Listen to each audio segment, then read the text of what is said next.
Hola, muy buen día. Espero que se encuentren muy bien. El día de hoy vamos a ver específicamente el tema de las fórmulas y de la composición porcentual, que van de la mano y pues bueno, lo vamos a ver el día de hoy.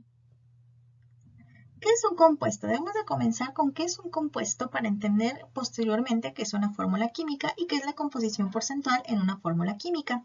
Un compuesto está formado por dos o más elementos y se representa mediante fórmulas químicas que se obtienen combinando los símbolos de los elementos que constituyen dicho elemento. Los enlaces covalentes implican compartición de electrones entre los átomos y van a dar lugar a compuestos denominados compuestos moleculares.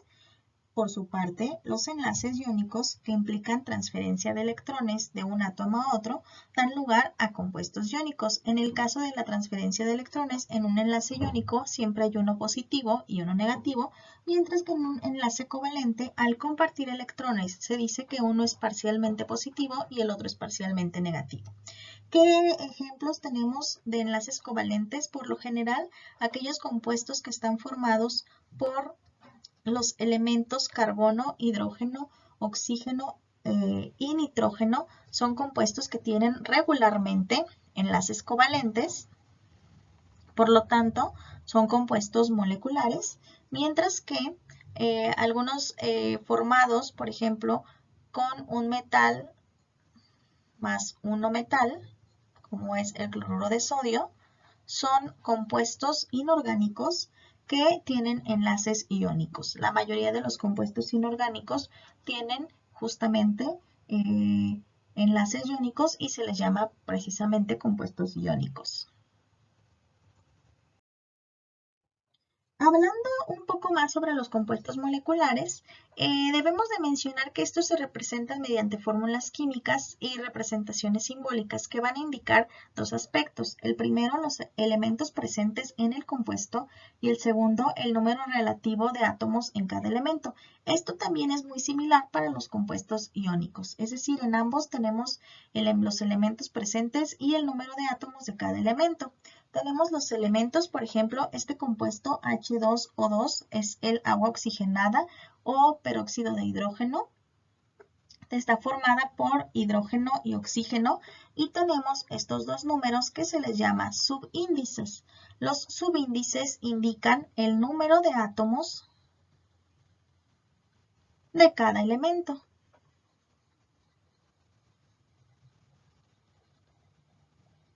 Cabe mencionar que este número no debe de ser número decimal y que cuando se trata de un elemento que solo tiene un átomo de ese elemento, no se coloca el 1, se coloca simplemente el elemento, sobreentendiéndose que se trata de que solo hay uno, como por ejemplo en el agua solo hay un oxígeno, no se pone el 1 porque se sobreentiende que la fórmula H2O indica que tenemos dos átomos de hidrógeno y uno solo de oxígeno.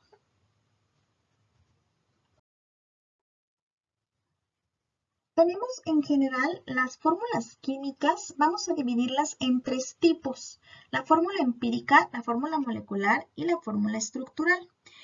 Mencionando y comenzando con la fórmula empírica, es la fórmula más sencilla y simple para un compuesto. Muestra los tipos de átomos diferentes y sus números relativos. En la fórmula empírica, los subíndices se reducen a la razón de números enteros más sencilla posible. La fórmula molecular se basa en la molécula real del compuesto.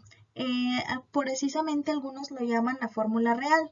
En algunos casos, la fórmula empírica y la fórmula molecular son idénticas, pero eso no sucede siempre.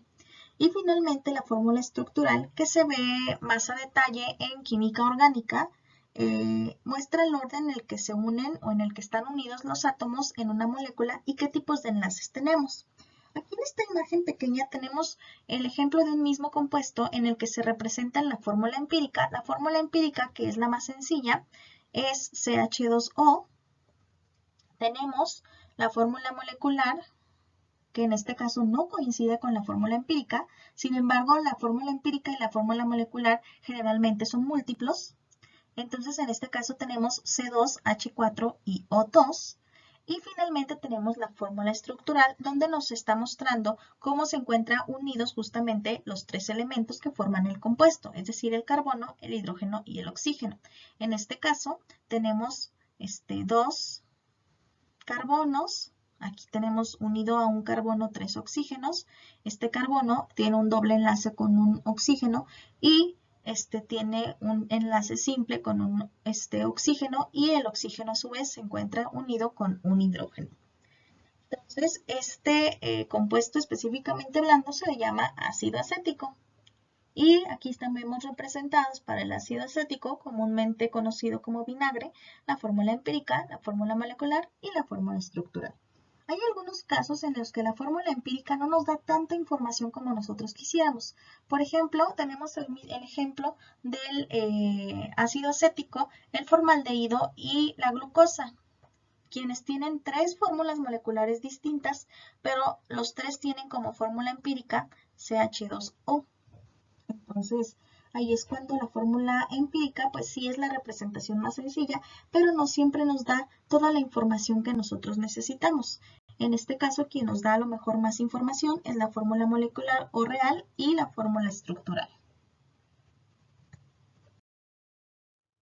Vamos a hablar ahora de lo que es justamente la composición porcentual o centesimal. La composición porcentual o centesimal para un compuesto nos va a indicar el porcentaje en masa de cada elemento que forma parte de nuestro compuesto. Experimentalmente se obtiene a través de algo que se llama análisis gravimétrico, y conociendo los pesos atómicos de cada uno de los elementos, pues podemos obtener también el peso molecular del compuesto y podemos determinar la fórmula empírica o la fórmula molecular. Ejercicios de fórmula empírica o fórmula molecular no vamos a ver en este video porque vamos a concentrarnos en la composición porcentual, pero hay otros videos en este canal que podemos observar donde tenemos ejercicios de fórmula empírica o fórmula molecular.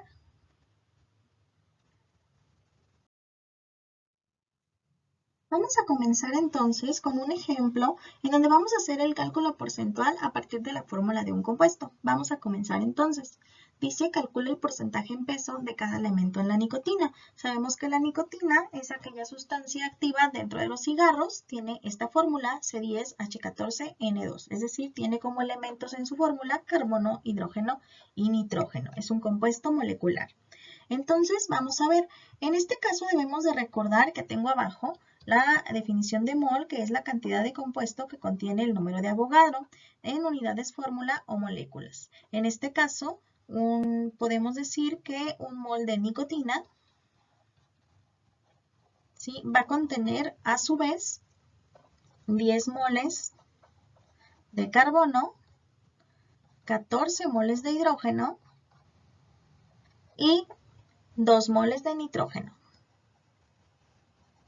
Estos datos me van a servir para comenzar a hacer mi cálculo porcentual. Entonces, con los moles de cada elemento vamos a determinar los gramos de cada elemento que existen.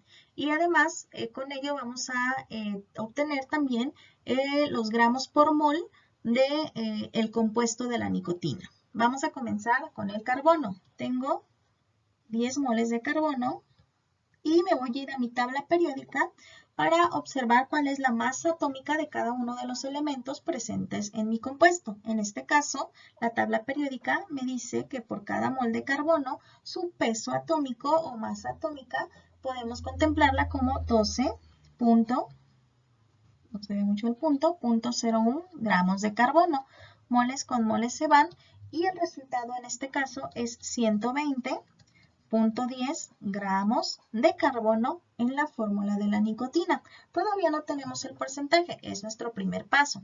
Vamos a hacer exactamente lo mismo con los moles del hidrógeno, donde por cada mol del hidrógeno yo tengo como resultado 1.008 gramos de hidrógeno. Este dato lo saqué de mi tabla periódica de su masa atómica. Haciendo la multiplicación y moles con moles de hidrógeno se van, obtengo como resultado 14.11 gramos. ¿De quién? Del hidrógeno.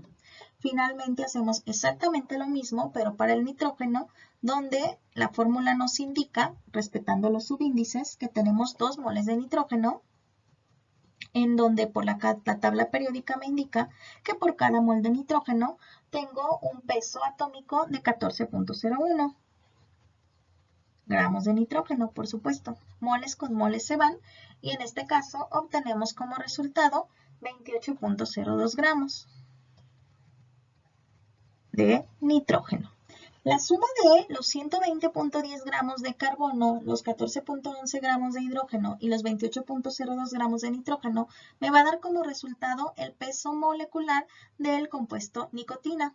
Sumándolos me da como resultado 162.2 gramos. En este caso es del compuesto, es decir, de la nicotina.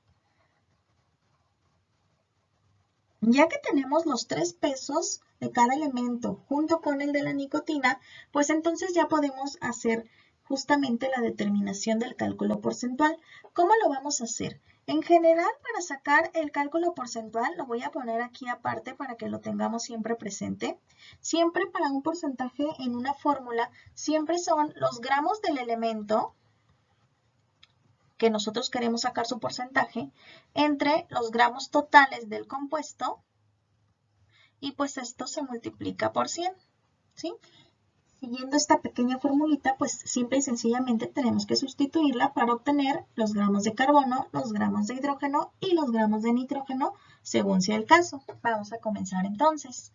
Vamos a sacar el porcentaje de carbono en la nicotina.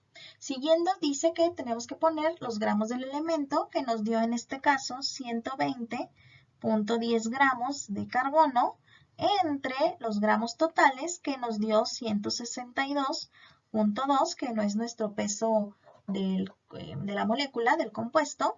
Estos son los gramos de la nicotina.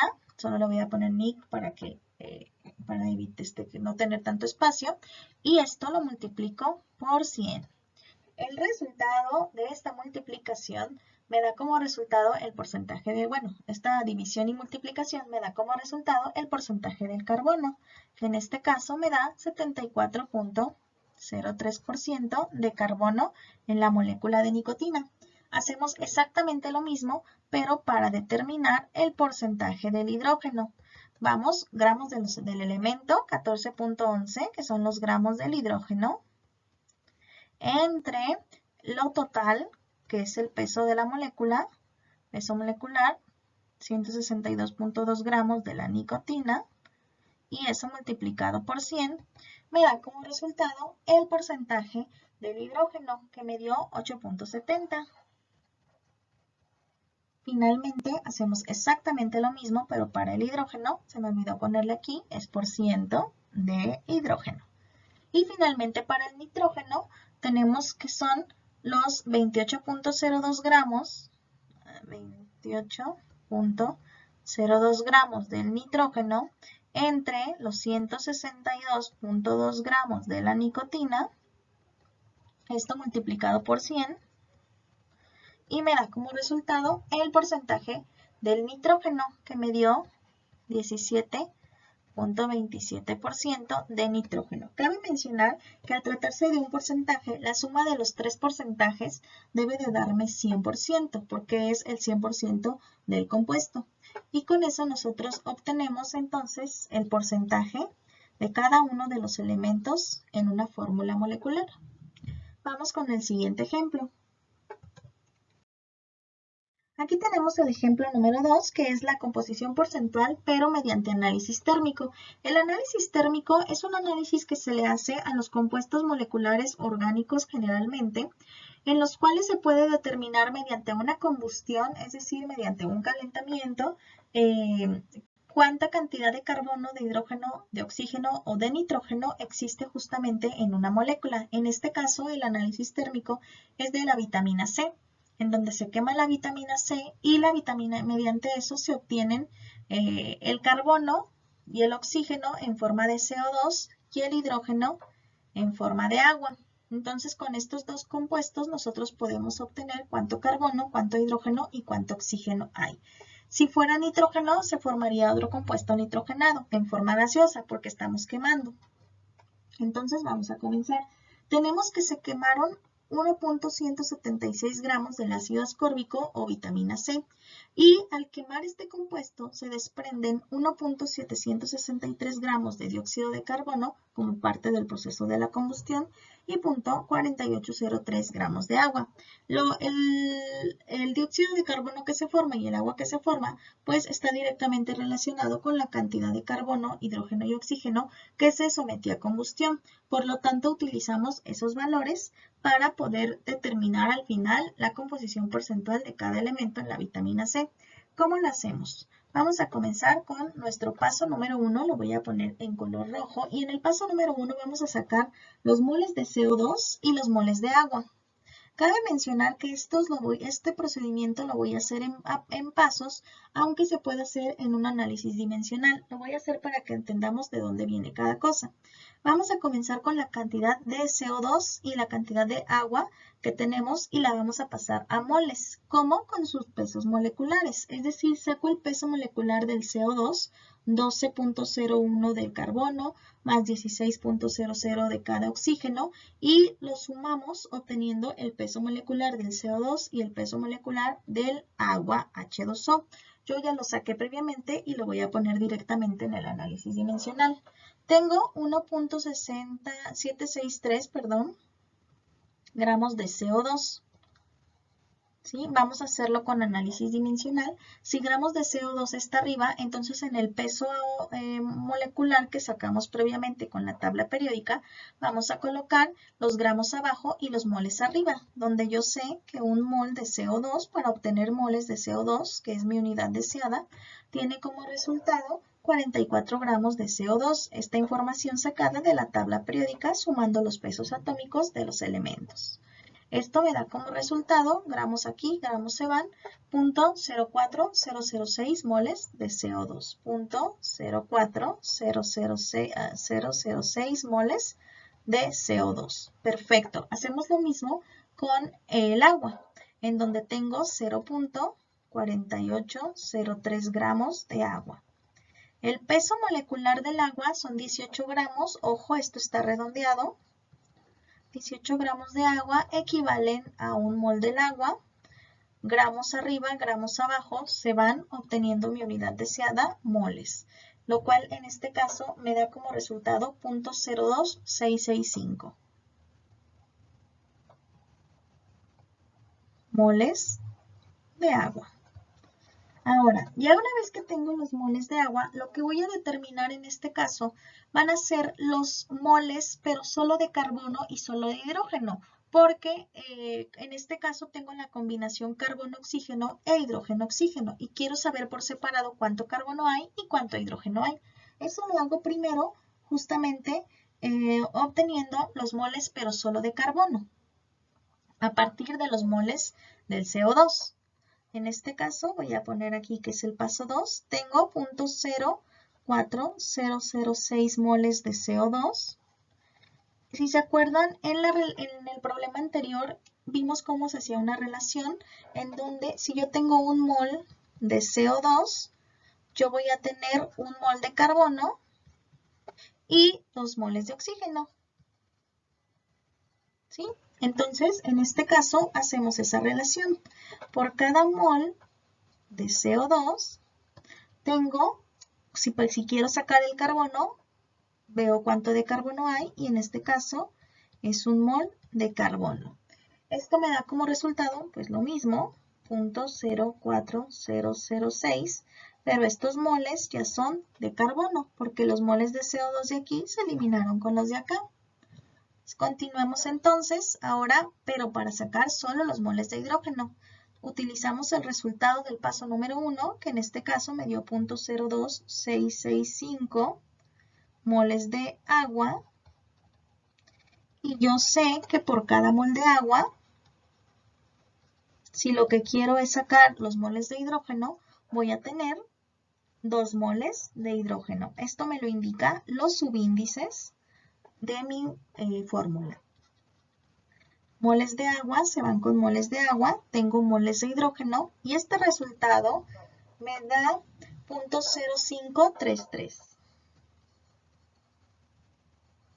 ¿Moles de qué? De hidrógeno. Una vez que tengo los moles de carbono y los moles de hidrógeno, el último paso que me falta hacer sería determinar, en este caso, cuántos gramos hay, porque si se fijan en el problema anterior, nosotros pudimos hacer el porcentaje hasta que tuvimos los gramos. Por lo tanto, necesito sacar los gramos tanto de carbono como de hidrógeno. Lo voy a hacer en continuación, ¿sí? Tomando en cuenta el resultado del inciso 2. Y entonces voy a decir con el peso atómico que un mol de carbono tiene específicamente hablando, según nuestra tabla periódica, 12.01 gramos de carbono. Esto me da como resultado, bueno, moles de carbono se van con moles de carbono y esto me dio como resultado .4811. ¿Gramos de quién? Pues de carbono, ¿verdad?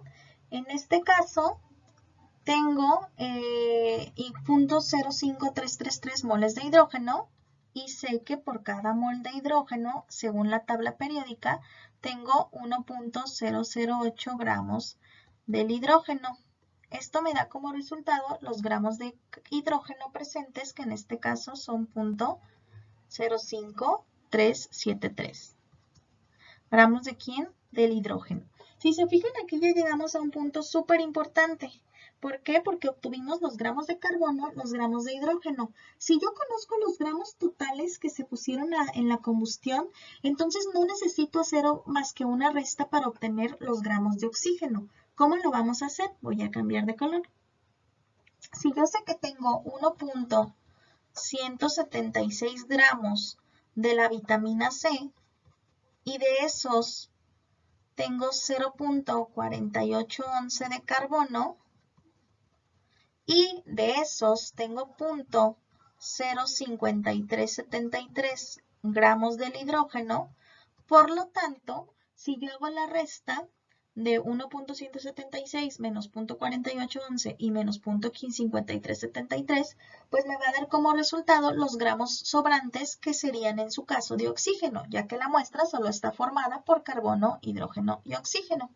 Esta resta me da como resultado 0.6412. ¿De quién? Pues son gramos de oxígeno. Por lo tanto, ya tengo los gramos de carbono, los gramos de hidrógeno y los gramos de oxígeno. Y ahora lo que vamos a hacer es exactamente lo mismo que nosotros hicimos en el procedimiento anterior. Voy a borrar un poco lo que tengo aquí en rojo, que fue el inicio del procedimiento, para poder realizar el procedimiento final, que en este caso es la determinación de los porcentajes de cada uno de los elementos dentro de la vitamina C.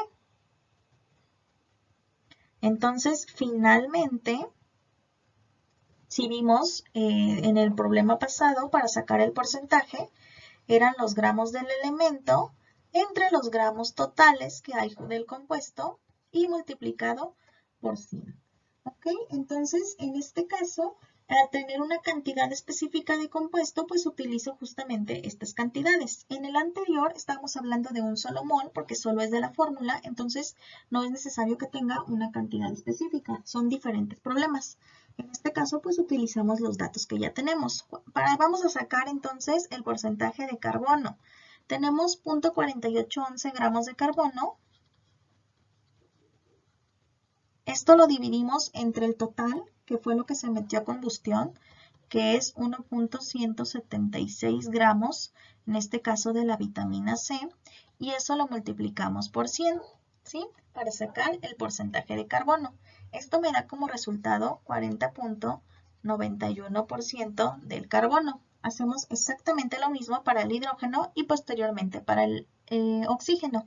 Entonces, para el porcentaje del hidrógeno tengo .05373 gramos del hidrógeno, y esto lo dividimos entre la vitamina C que se metió a combustión, ¿sí? Que son de la vitamina, multiplicado por 100, me dio como resultado en este porcentaje 4.57%. ¿De quién? Del hidrógeno. Finalmente hacemos exactamente lo mismo, pero para el hidrógeno. Voy a borrar aquí para poder hacer aquí de este lado en lo último, que sería el porcentaje del nitrógeno, en donde el porcentaje del nitrógeno sería, perdón, del oxígeno, discúlpenme, del oxígeno, de la vitamina C, perdón. Entonces tenemos 0.6412 gramos del oxígeno y eso lo vamos a dividir entre el peso total de la vitamina C que se sometió a combustión, que es 1.176 gramos de vitamina C, y multiplicado por 100 me da como resultado el último porcentaje, que es el porcentaje del oxígeno, obteniendo un 54.52% de oxígeno en la vitamina C. Ojo, una vez que tenemos los porcentajes, se puede proceder a realizar la fórmula empírica y después la fórmula molecular. En este caso, solamente nos vamos a quedar en la composición porcentual. En subsecuentes videos hay maneras de conocer a través de los porcentajes de cada elemento justamente la fórmula empírica y posteriormente la fórmula molecular. Por lo que en este caso no conocemos la fórmula de la vitamina C en este problema, pero sí tenemos ya el conocimiento de que en la vitamina C hay un 40.91% de carbono, 4.57% de hidrógeno y 54.52% de oxígeno, ¿sí? Entonces, pues bueno, estos serían los dos tipos de problemas que podríamos tener al momento de determinar una composición porcentual, ya sea mediante el análisis térmico o mediante simplemente la fórmula molecular del compuesto para poder obtener los porcentajes de cada elemento. Sería todo de mi parte. Les agradezco mucho su atención y hay que realizar la actividad correspondiente a este tema. Muchas gracias.